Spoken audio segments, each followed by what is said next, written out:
Hello students, NCERT science class 8 के इस video में आपका स्वागत है। ये वीडियो रिलेटेड है क्लास 8 साइंस के चैप्टर 18 वायु तथा जल का प्रदूषण से। इस वीडियो में हम इंपॉर्टेंट एमसीक्यू के बारे में चर्चा करेंगे। इस चैप्टर से कितने तरह के ऑब्जेक्टिव क्वेश्चंस बन सकते हैं, सारा कलेक्शन इस वीडियो में दिया गया है। इस प्रकार ये वीडियो आपके लिए काफी हेल्पफुल होने वाली है। इस वीडियो को आप लास्ट तक जरूर देखें। तो आइए वीडियो हम शुरू करते हैं।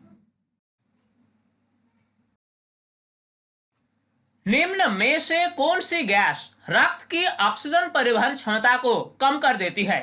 ऑप्शन दिया गया है carbon dioxide, carbon monoxide, nitrogen या इनमें से कोई नहीं। एक ऐसी गैस है जो हमारे लिए काफी घातक है। यह गैस को अगर हम श्वास के जरिए फेफड़े के अंदर लेते हैं तो यह क्या करता है कि रक्त के साथ मिलकर रक्त की ऑक्सीजन परिवहन क्षमता को कम कर देती है, जिसके कारण होता क्या है कि रक्त ऑक्सीजन को पहुंचाने में असमर्थ होती है और हमारे शरीर के विभिन्न अंगों तक पर्याप्त मात्रा में ऑक्सीजन नहीं पहुंच पाती है। तो इस प्रकार इस क्वेश्चन में पूछा गया है कि यह खतरनाक गैस का नाम क्या है? सही जवाब है कार्बन मोनोऑक्साइड। कार्बन मोनोऑक्साइड एक खतरनाक गैस है जो हमारी रक्त की ऑक्सीजन वहन करने की क्षमता को कम कर देती है। अगला प्रश्न है, निम्न में से कौन सी प्रदूषक गैस अम्लीय वर्षा का कारण बनती है? ऑप्शन दिया गया है सल्फर के ऑक्साइड, नाइट्रोजन के ऑक्साइड, उपर्युक्त दोनों या इनमें से कोई नहीं। सही जवाब होगा उपर्युक्त दोनों, क्योंकि हमारी वायुमंडल में जब सल्फर और नाइट्रोजन के ऑक्साइड आ जाते हैं तो ये वायुमंडल की नमी के साथ अभिक्रिया करके सल्फ्यूरिक अम्ल और नाइट्रिक अम्ल का निर्माण करती हैं और ये दोनों प्रकार की अम्ल वर्षा जल के साथ मिलकर धरती तक पहुंचती हैं और इसी प्रक्रिया को कहा जाता है अम्लीय वर्षा, जो कि संपूर्ण जीवधारी के लिए घातक है। तो इस प्रश्न में जो पूछा गया है कि अम्लीय वर्षा का कारण क्या है, तो वह है सल्फर के ऑक्साइड और नाइट्रोजन के ऑक्साइड, यानी सही जवाब होगा ऑप्शन सी उपर्युक्त दोनों। निम्न में से कौन सी प्रदूषक पदार्थ ओजोन परत को क्षतिग्रस्त कर देती है? ऑप्शन दिया गया है क्लोरोफ्लोरोकार्बन, नाइट्रोजन, ऑक्सीजन या कार्बन डाइऑक्साइड। सही जवाब होगा क्लोरोफ्लोरोकार्बन। क्लोरोफ्लोरोकार्बन एक खतरनाक प्रदूषक पदार्थ है जो कि रेफ्रिजरेटर और एयर कंडीशनर से उत्सर्जित होती हैं और ये जब हमारी वायुमंडल में मिल जाती हैं तो ये वायुमंडल में स्थित ओजोन परत को क्षति पहुंचाती हैं। और चूंकि हम जानते हैं कि ओजोन परत हमारे लिए एक सुरक्षा कवच है जो सूर्य की पराबैंगनी विकिरण को धरती तक पहुंचने से रोकती है, क्योंकि अगर ये पराबैंगनी विकिरण धरती तक पहुंच जाए तो ये सभी जीवधारियों के लिए घातक होगा और इस प्रकार के पराबैंगनी विकिरण से मनुष्यों में त्वचा कैंसर होने की संभावना हो जाती है। तो इस प्रकार क्लोरोफ्लोरोकार्बन जो है वह ओजोन परत को क्षतिग्रस्त कर देती है। अब अगला प्रश्न पूछा गया है, अम्लीय वर्षा का क्या परिणाम है? ऑप्शन दिया गया है जलाशयों का जल दूषित हो जाता है, ताजमहल का संक्षारण होता है, भूमि की उर्वरता कम हो जाती है या उपर्युक्त सभी। आजकल जीवाश्म ईंधनों का उपयोग अंधाधुंध हो रहा है, जैसे कि पेट्रोल, डीजल इत्यादि। इन सभी ईंधन पदार्थों का जब दहन होता है तो हमारी वायुमंडल में सल्फर डाइऑक्साइड और नाइट्रोजन डाइऑक्साइड जैसे हानिकारक गैसों की मात्रा बढ़ती जाती है और ये गैसें वायु में उपस्थित नमी के साथ अभिक्रिया करके सल्फ्यूरिक अम्ल और नाइट्रिक अम्ल का निर्माण करती हैं और ये दोनों प्रकार की अम्ल वर्षा जल के साथ मिलकर हमारी धरती तक पहुंचती हैं और इसी को कहा जाता है अम्लीय वर्षा। अम्लीय वर्षा हमारे लिए हानिकारक होती है। इस प्रश्न में पूछा गया है कि अम्लीय वर्षा का क्या परिणाम है? तो अम्लीय वर्षा होने से जलाशयों का जल भी दूषित होता है, ताजमहल जैसे ऐतिहासिक इमारत का संक्षारण होता है, उसकी चमक कम हो जाती है, साथ ही साथ भूमि की उर्वरता में भी कमी होती है, यानी इस प्रश्न का सही जवाब होगा उपर्युक्त सभी। अब अगला प्रश्न पूछा गया है, अगर पृथ्वी की वायुमंडल में पौधाघर प्रभाव न होता तो क्या होता? ऑप्शन दिया गया है पृथ्वी का तापमान अधिक हो जाता, पृथ्वी का तापमान कम हो जाता, पृथ्वी का तापमान अपरिवर्तित रहता या इनमें से कोई नहीं। सबसे पहले तो हमें समझना होगा पौधाघर प्रभाव होता क्या है। सूर्य की विकिरण हमारी वायुमंडल को पार करने के बाद पृथ्वी की धरती तक पहुंचती हैं, जिससे क्या होता है कि पृथ्वी की धरती गर्म हो जाती है। अब इस उष्मा का कुछ मात्रा पृथ्वी अवशोषित कर लेती है, जबकि कुछ मात्रा को परावर्तित कर देती है अंतरिक्ष की ओर। परंतु हमारी वायुमंडल इस परावर्तित उष्मा की कुछ मात्रा को कैद कर लेती है, यानी अंतरिक्ष बाहर जाने से रोक देती है, जिसके कारण क्या होता है कि पृथ्वी की तापमान में वृद्धि होती है। तो इस प्रश्न में पूछा गया है कि अगर पौधागर प्रभाव न होता तो क्या होता। तो अगर पौधागर प्रभाव न होता तो इस परावर्तित उष्मा को वायुमंडल रोक नहीं पाता, और जब रोक नहीं पाता तो पृथ्वी अभी की तुलना में ठंडी हो जाती, यानी इस क्वेश्चन का सही जवाब होगा पृथ्वी का तापमान कम हो जाता।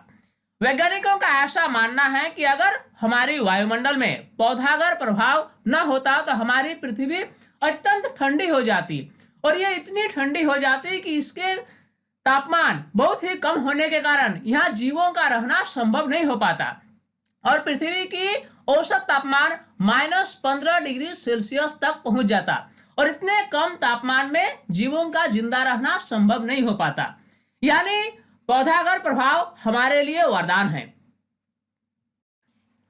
अगला प्रश्न, विश्व उष्णन का क्या परिणाम होगा। ऑप्शन दिया गया है समुद्र तल में वृद्धि, कृषि उपज में कमी, तटीय क्षेत्र का डूब जाना, या उपर्युक्त सभी।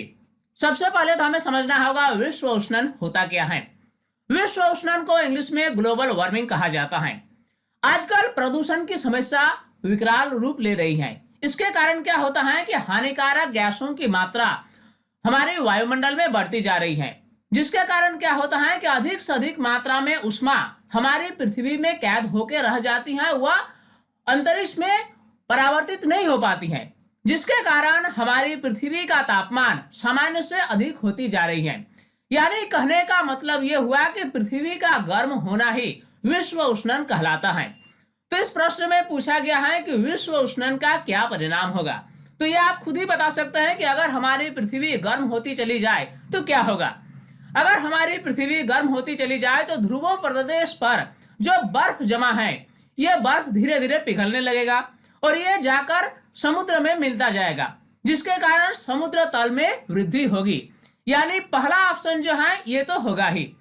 दूसरी बात यह है कि अगर हमारी पृथ्वी की तापमान में बढ़ोतरी होगी तो ये हमारी जल चक्र को भी प्रभावित करेगी, साथ ही साथ ये कृषि उपज में भी कमी लाएगी। यानी दूसरा ऑप्शन जो है ये भी होगा। इसी प्रकार अगर हमारी समुद्र तल में जल स्तर में वृद्धि होगी तो ये तटीय क्षेत्र को डुबा देगी। यानी ऑप्शन सी जो है ये भी होगा। इस प्रकार हम कह सकते हैं कि इस प्रश्न का सही जवाब होगा उपर्युक्त सभी। विश्व उष्णन से समुद्र तल में वृद्धि होगी, कृषि उपज में कमी होगी और तटीय क्षेत्र भी डूब जाएगी। अगला प्रश्न पूछा गया है, वायुमंडल में उपस्थित ओजोन परत कौन सी किरणों को अवशोषित करती है।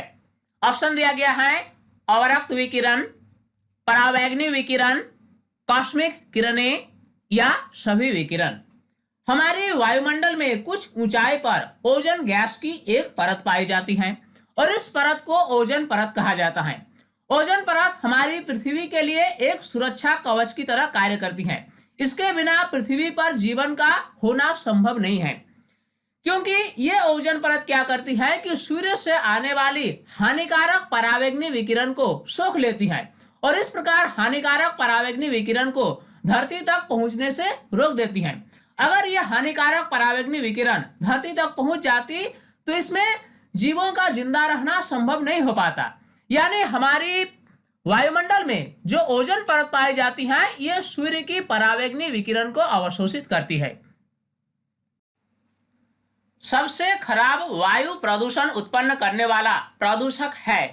ऑप्शन दिया गया है sulphur dioxide, carbon dioxide, carbon monoxide या धुआं।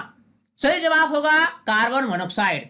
कार्बन मोनोऑक्साइड एक खतरनाक गैस है जो सबसे खराब वायु प्रदूषण उत्पन्न करने वाला प्रदूषक है, क्योंकि कार्बन मोनोऑक्साइड अगर श्वास के जरिए हमारे शरीर में पहुंच जाए तो ये हमारी रक्त की हीमोग्लोबिन के साथ अभिक्रिया करती हैं और ये क्या करती हैं कि रक्त की ऑक्सीजन परिवहन क्षमता को कम कर देती हैं, जिसके कारण हमारी रक्त शरीर के विभिन्न हिस्सों तक रक्त को पहुंचाने में असमर्थ हो जाती हैं, जो कि हमारे स्वास्थ्य के लिए काफी खतरनाक है।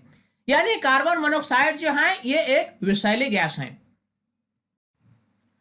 अगला प्रश्न पूछा गया है, ऊर्जा के किस रूप में प्रदूषण की समस्या नहीं होती है? ऑप्शन दिया गया है कोयला, परमाणु, पेट्रोल या सौर। आमतौर पर क्या होता है कि जब हम ऊर्जा प्राप्त करते हैं, जैसे कि कोयला जलाकर, पेट्रोल, डीजल, परमाणु इत्यादि, तो उसमें कुछ ना कुछ मात्रा में प्रदूषण उत्पन्न हो जाती है। लेकिन इस प्रश्न में पूछा गया है कि ऊर्जा का ऐसा कौन सा स्रोत है जिसमें प्रदूषण की कोई समस्या नहीं है। सही जवाब होगा सौर ऊर्जा। सोलर पैनल के जरिए जो हम ऊर्जा प्राप्त करते हैं, इसमें प्रदूषण की कोई समस्या नहीं है।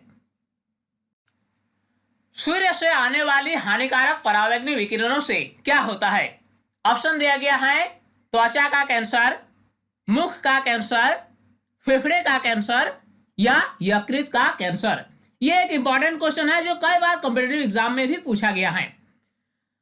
परावैंगनी विकिरण जो है ये काफी खतरनाक विकिरण होता है और यह मनुष्यों में त्वचा कैंसर का कारण बन सकता है।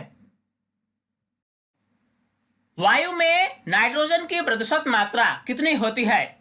ऑप्शन दिया गया है 78%, 21%, 0.03% या 90%।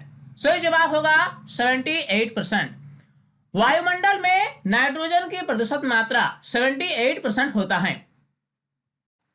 इसी प्रकार अगला प्रश्न पूछा गया है, वायु में ऑक्सीजन की प्रतिशत मात्रा कितनी होती है? ऑप्शन है 78%, 21%, 0.03% या 90%।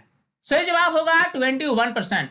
वायु में ऑक्सीजन की प्रतिशत मात्रा 21% होता है। अब अगला प्रश्न, वायु प्रदूषण से प्रभावित होता है। ऑप्शन दिया गया है मनुष्य, वृक्ष, ताजमहल या उपर्युक्त सभी। वायु प्रदूषण से उपर्युक्त सभी प्रभावित होता है। मनुष्य भी प्रभावित होता है, पेड़ पौधे भी, और ताजमहल जैसे ऐतिहासिक इमारत भी वायु प्रदूषण से प्रभावित होता है। यानी इस क्वेश्चन का सही जवाब होगा ऑप्शन डी। विश्व उष्णन का प्रमुख कारण क्या है? ऑप्शन दिया गया है नाइट्रोजन की मात्रा में वृद्धि, ऑक्सीजन की मात्रा में वृद्धि, कार्बन डाइऑक्साइड की मात्रा में वृद्धि या ओजोन की मात्रा में वृद्धि। विश्व उष्णन यानी पृथ्वी का गर्म होना, इसका प्रमुख कारण क्या है? इसका प्रमुख कारण है वायुमंडल में कार्बन डाइऑक्साइड की मात्रा में वृद्धि। क्योंकि जब वायुमंडल में कार्बन डाइऑक्साइड की मात्रा में वृद्धि होती है तो ये अधिक से अधिक ऊष्मा को पृथ्वी में कैद करके रखती हैं और ये ऊष्मा को बाहर अंतरिक्ष जाने से रोकती हैं, जिसके कारण क्या होता है कि हमारी पृथ्वी गर्म होने लगती है। यानी विश्व उष्णन का प्रमुख कारण है हमारी वायुमंडल में कार्बन डाइऑक्साइड की मात्रा में वृद्धि। निम्न में से कौन सा जल प्रदूषण का कारण नहीं है? ऑप्शन दिया गया है औद्योगिक अपशिष्ट, कृषि रसायन, घरेलू वाहित मल या गाड़ियों का धुआं। औद्योगिक अपशिष्ट से जल प्रदूषण होता है। उद्योगों से निकलने वाले जब कचरा किसी जलाशय में डाल दिए जाते हैं तो जल का प्रदूषण होता है। इसी प्रकार कृषि रसायन जैसे कि उर्वरक, पीड़कनाशी, खरपतवारनाशी का जब अत्यधिक मात्रा में खेतों में उपयोग किया जाता है तो ये अंततः किसी न किसी जलाशय में पहुंचते हैं और इस प्रकार जल का प्रदूषण होता है। इसी प्रकार घरेलू मलमूत्र जब नालियों के जरिए किसी जलाशय में पहुंचते हैं तो जल का प्रदूषण होता है। लेकिन गाड़ियों के धुएं से जल का प्रदूषण नहीं होता है, बल्कि गाड़ियों के धुएं से वायु का प्रदूषण होता है। यानी इस प्रश्न का सही जवाब होगा ऑप्शन डी। पेट्रोल और डीजल के अपूर्ण दहन से कौन सी गैस मुक्त होती है? ऑप्शन दिया गया है carbon dioxide, carbon monoxide, nitrogen dioxide या ऑक्सीजन। सही जवाब होगा कार्बन मोनोऑक्साइड। पेट्रोल या डीजल के अपूर्ण दहन से कार्बन मोनोऑक्साइड गैस उत्पन्न होती है। जब पेट्रोल या डीजल का दहन ऑक्सीजन की पर्याप्त मात्रा में नहीं होती है यानी ऑक्सीजन की सीमित मात्रा में इसका दहन होता है, तो इसमें अपूर्ण दहन होता है, यानी पूर्ण रूप से दहन नहीं होता है, और इस प्रक्रिया में कार्बन मोनोऑक्साइड गैस उत्पन्न होती है। अगला महत्वपूर्ण प्रश्न है, विश्व पर्यावरण दिवस कब मनाया जाता है? ऑप्शन दिया गया है 5 जून, 5 जुलाई, 14 सितंबर या 14 नवंबर। सही जवाब होगा 5 जून। विश्व पर्यावरण दिवस प्रति वर्ष 5 जून को मनाया जाता है। किस प्रकार का प्रदूषण ताजमहल को क्षति पहुंचाती है? ऑप्शन दिया गया है जल प्रदूषण, ध्वनि प्रदूषण, वायु प्रदूषण या भूमि प्रदूषण। सही जवाब होगा वायु प्रदूषण। वायु प्रदूषण के कारण ताजमहल को क्षति पहुंचती है। कारण क्या है कि जब वायु का प्रदूषण होता है तो वायु में सल्फर और नाइट्रोजन के ऑक्साइड जैसे हानिकारक गैसों की मात्रा बढ़ती जाती है, और ये हानिकारक गैसें वायु में उपस्थित नमी के साथ अभिक्रिया करके सल्फ्यूरिक अम्ल और नाइट्रिक अम्ल का निर्माण करती हैं, और ये दोनों प्रकार की अम्ल वर्षा जल के साथ धरती तक पहुंचती हैं, और इसे कहा जाता है अम्लीय वर्षा। और इसी अम्लीय वर्षा के कारण ताजमहल को क्षति पहुंचती है। इसमें ताजमहल का संक्षारण होता है, जिसमें ताजमहल की चमक फीकी पड़ने लगती है। यानी वायु प्रदूषण जो है ये ताजमहल को क्षति पहुंचाती है। वायु में ठोस या तरल सूक्ष्म कणों को क्या कहा जाता है? ऑप्शन हमारे पास हैं धूलकण, हाइड्रोकार्बन, ऑक्साइड या एरोसल। सही जवाब होगा एरोसल। वायु में उपस्थित ठोस या तरल पदार्थों के सूक्ष्म कणों को एरोसोल कहा जाता है। गाड़ियों के धुएं में कौन सा हानिकारक धातु तत्व मौजूद होता है? ऑप्शन हमारे पास हैं लेड, सोडियम, कैल्शियम या क्रोमियम। सही जवाब होगा लेड यानी सीसा। गाड़ियों के धुएं में जो सीसा मौजूद होती है ये मानव स्वास्थ्य के लिए अत्यंत ही हानिकारक होता है। अगला प्रश्न पूछा गया है, विश्व उष्णन के लिए किस गैस की सांद्रता में वृद्धि जिम्मेदार नहीं है? ऑप्शन दिया गया है carbon dioxide, sulphur dioxide, methane या नाइट्रोजन। आमतौर पर क्या होता है कि कुछ विशेष प्रकार की गैसें हैं जो हमारी वायुमंडल में ऊष्मा को कैद करके रखती हैं, और ये सभी गैसों की वृद्धि के कारण ही विश्व उष्णन की घटना होती है। इस प्रश्न में पूछा गया है कि ऐसा कौन सा गैस है जो विश्व उष्णन के लिए जिम्मेदार नहीं है, और उसका सही जवाब होगा नाइट्रोजन।